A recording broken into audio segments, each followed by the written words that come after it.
বাজে। ড্রয়িংয়ের ব্যাগটা এখানেই রেখে দিয়েছিস।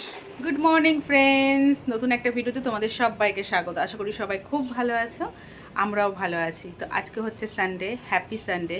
প্রায় একদিন পর আমি ক্যামেরাটা অন করলাম। দিদিভাইরা চলে গেল, সেই ভিডিও ওখানে স্টপ করে দিয়েছি। তারপর তো সংসারে কাজবাজ করেছি। আর পরের দিন শনিবার ছিল, মানে কালকে আমি কোনো ভিডিও করিনি, ক্যামেরা অনই করিনি, হাতে ফোন নিইনি। শুধু ফোন দেখার জন্য নিয়েছি, কিন্তু মানে ভিডিও শ্যুট করার জন্য ক্যামেরা হাতে নিইনি, মানে ফোন হাতে নিই। ধূর ছাতা মাথা তুতলে মুতলে যাচ্ছে। সে যাই হোক, আজকে একদিন পর আমি ফোন হাতে নিলাম। আর মেয়ে এখানে পড়াশুনো করছে। গুড মর্নিং বলো। শরীরটা খুব একটা ভালো না, তো সকালবেলায় ড্রয়িং ক্লাসে গেছিলো, আসলো। আমি ওকে নাচের ক্লাসে পাঠালাম না, যেহেতু শরীরটা ভালো না। মানে ম্যাচ করছে, প্রচণ্ড পরিমাণে ঠান্ডা লেগেছে। কাল রাতে তো সারা রাত মানে মা শীত করছে, চাদর গায়ে দিয়ে মানে শুয়েছি। তারপর গাটাও হালকা হালকা গরম ছিল। আমি যে থাক, আজকে তাহলে নাচে যেতে হবে না। তো স্কুলের হোমওয়ার্ক কিছু বাকি আছে, অঙ্ক, সেগুলো করছে। সকালে ম্যাগি খেলো, এই যে থালাবাটি বিছানার মধ্যেই পড়ে আছে, শুকিয়ে গেল। এটা সিঙ্কেও রেখে আসতে পারিস নি বাবা। তো ড্রয়িং ক্লাসে গেছিলো, আজ অ্যাডমিট কার্ড দিয়েছে। তো ড্রয়িং কম্পিটিশান আছে, মানে কম্পিটিশান না সরি, এক্সাম আছে। সেটা হচ্ছে 7 তারিখে, জুনের 7 তারিখে। আজকে হচ্ছে 31 তারিখ, কালকে 1 তারিখ জুনের। তো কী ড্রয়িং করবে সেটা তোমাদের পরে দেখাবো। যেদিন এক্সাম হবে সেদিন তোমাদের দেখাবো যে কী ড্রয়িং করেছে এক্সামে। তো শরীরটা যেহেতু ভালো না, ঘ্যান করছে, ভালো লাগছে না, হাত ব্যথা, মাথা ব্যথা করছে, এই শুরু করেছে। কিন্তু অঙ্কগুলো করো মাম্মা, শুয়ে বসে যাই করো না, করো। আর কালকে বেডশিটটা চেঞ্জ করেছি। আর এখানে রান্না বান্না হচ্ছে। নাও ওঠো দাদা, লাইটটা অফ করি। নাও, দেখতে পাচ্ছ তো, না করো। তো বন্ধুরা, আজকে রবিবারের তো চিন্তা ভাবনা অন্যরকম ছিল। রাতে যখন সবজিটা কাটতে বসেছিলাম, তখন ভাবছিলাম যে সানডেতে কিছু অন্যরকম রান্না করব। কারণ কালকে নিরামিষ রান্না করেছিলাম, পনিরের একটা আইটেম করেছিলাম। সেটা দুপুরে খেতে বসে আমার মেয়ে আমাকে ডায়লগ দিচ্ছে, এইসব দিয়ে কি ভাত খেতে ভালো লাগে? এইসব দিয়ে হচ্ছে পোলাও, ফ্রাইড রাইস ভালো লাগে। তো ওকে বললাম ঠিক আছে বাবু, রবিবার তোকে অন্য কিছু করে দেবো। তো কাল রাতে রীতিমতো সবজি টবজি কাটছি, ঘরে লতি ছিল, লতিগুলো সব কেটেছি। তারপরে আমার যা ফোন করে বলছে রবিবার কিন্তু পূর্ণিমা, আর পূর্ণিমার দিন আমার শ্বশুরবাড়িতে নারায়ণ পুজো হয়, আর সবাই নিরামিষ খায় ধরো। তো যেহেতু বলেছে, কানে শুনে নিয়েছি, আর তো আমি মানে অন্য কিছু খেতে পারি না, নিরামিষই খেতে হবে। তো নিরামিষে কী রান্না করব পাগল করে কিছুক্ষণ আগে সবজি টবজি ভাবনা চিন্তা করে কাটাকুটো করলাম, করে রান্না বসিয়েছি। তো দুভাগের রান্না হবে আজকে আমার, জানো তো। মেয়ের আলাদা করে রান্না হবে, আবার আমাদের রান্না হবে। কি রান্না করছি চলো তোমার সাথে একটু শেয়ার করো। তো এখানে হচ্ছে রান্না হয়েছে কুমড়ো ভাজা, আর হচ্ছে কাঁকরোল আলু দিয়ে ভাজা, যেটা কালকে রাতে কেটেছিলাম পেঁয়াজ দিয়ে ভাজা করব বলে, কিন্তু এটা এখন পেঁয়াজ ছাড়াই ভাজা করলাম। আর এখানে হচ্ছে আলু পটল সয়াবিন দিয়ে ঝোল হবে, মাখা না ঝোল। আজকে ডাল করবো না, কালকে ছোলার ডাল করেছিলাম, পনিরের একটা রেসিপি করেছিলাম, 5 মিশালি তরকারি করেছিলাম, শাক ভাজা করেছিলাম, অনেক কিছু করেছিলাম। তো যাই হোক, আজকে আর ডাল করলাম না। এখানে 3 আঁটি শাক এনেছিল, কালকে 2 আঁটি করেছি, আজকে 1 আঁটি একটু আলু দিয়ে ভাজা করছি।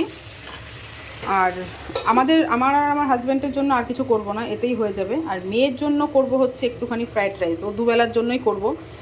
আমিও ফ্রাইড রাইস খাবো না, আমার বড় খাবে না।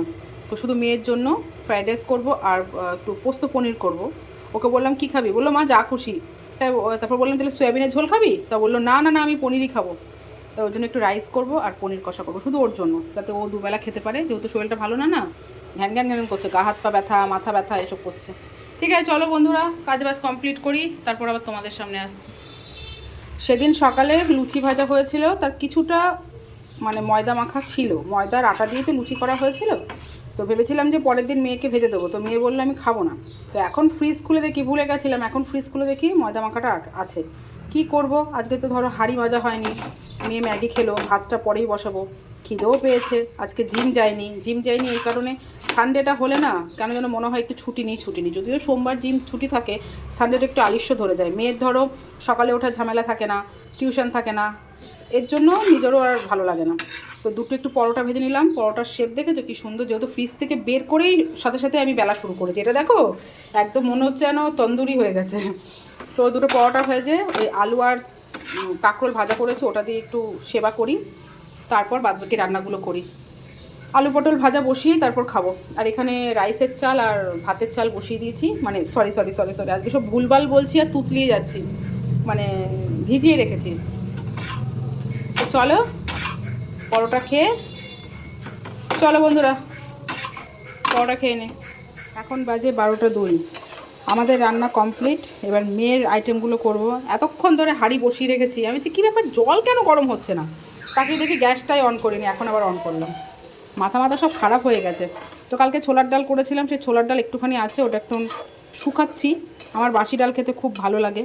তো এখন হচ্ছে মেয়ের রাইসের চালটা সেদ্ধ করব, তারপর আমাদের ভাতটা বসাবো।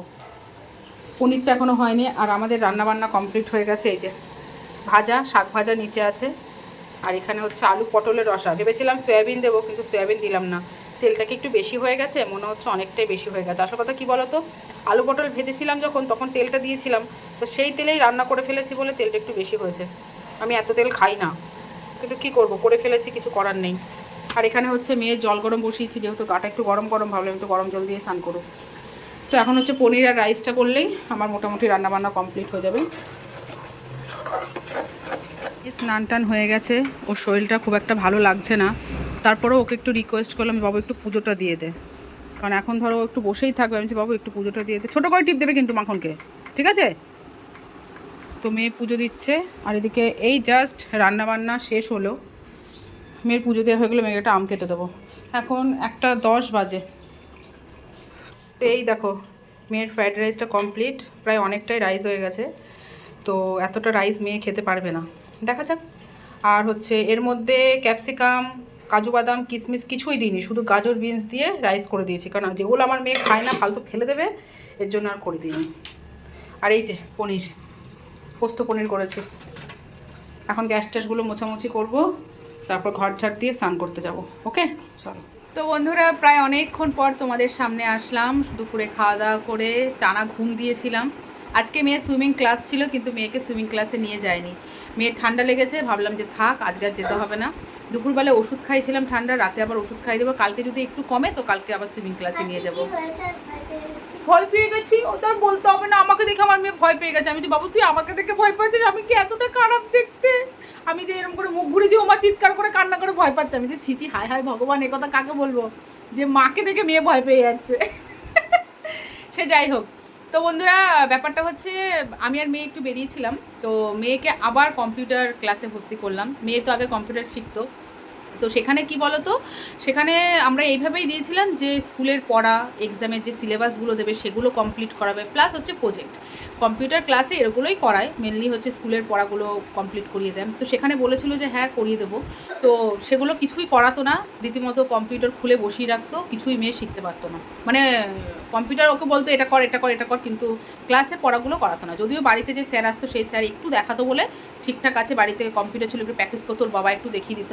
কিন্তু এখন ক্লাস 6-এ উঠেছে, এখনও পর্যন্ত আমার মেয়ের কোনো কম্পিউটারের ব্যাপারে কোনো কিছুই, কোনো মানে পড়াশুনো কোনো স্টার্ট হয়নি। স্কুলে যেটা এটুকু পড়িয়েছি সেটুকুই মেয়ের হচ্ছে পড়া হয়েছে।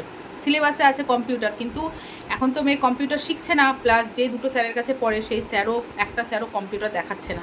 কালকে আমার হাজব্যান্ড একটু কম্পিউটারটা নিয়ে ওকে একটু বোঝালো, কিন্তু এরকম করলে তো হবে না, স্কুলের পড়া নিয়ে তো থাকলে হবে না, ওকে বাড়িতেও প্র্যাকটিস করতে হবে, প্লাস মুখস্থ করতে হবে, বুঝতে হবে, পড়া করতে হবে।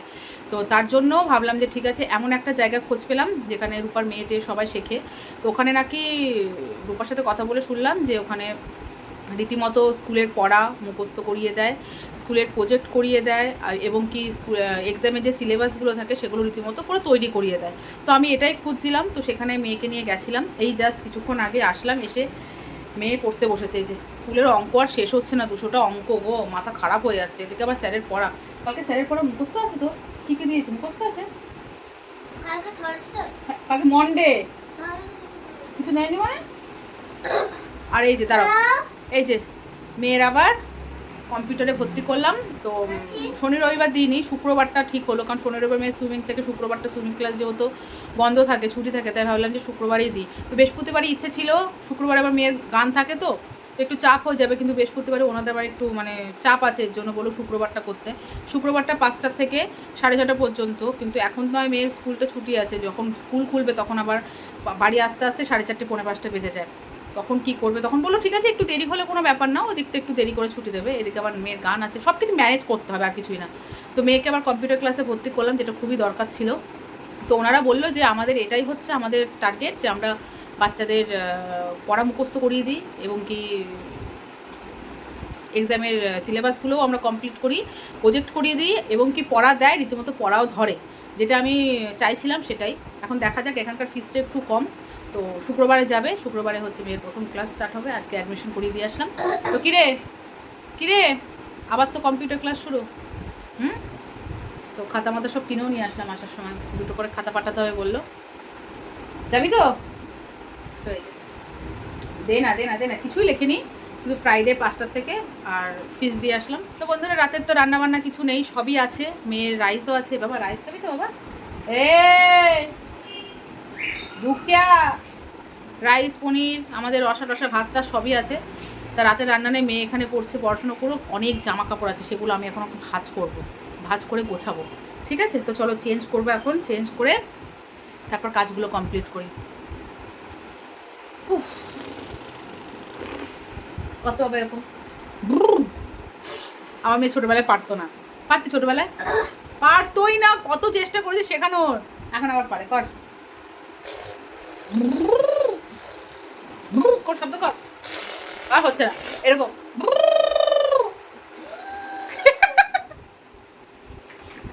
চলো চলো চলো, ঠিক আছে পরে গাড়ি পরে চালাবা, তুমি পড়াশোনা আগে লেখো। ছুটি এই সপ্তাহে করাবে না? সেটা আমাকে বলেছিস? তাহলে ভুলে গেছিস। এদিকে ম্যাম পরের সপ্তাহে 2 দিন করাবে। হ্যাঁ সেটা আমাকে বললো, তো ভালো হলো। সামনের সপ্তাহে শুক্রবার কম্পিউটার স্টার্ট হবে, সেদিন ম্যাম পড়াবে না, তো চাপটাও কম থাকবে। তো চলো বন্ধুরা জামাকাপড়গুলো ভাঁজ করে নিই। ঠিক আছে, tata, bye bye, good night. আজকের মতো ভিডিওটা এখানেই শেষ করি, টাটা। আমার হচ্ছে 200টা কোশ্চেনের মধ্যে মাত্র 70টা হয়েছে। করো, সবকটাই কমপ্লিট করতে হবে। চলো বন্ধুরা, বাই বাই, গুড নাইট, দেখা হচ্ছে নেক্সট ব্লগ ভিডিওতে, টাটা। না, এখনো হবে। তুমি গুড নাইট করো।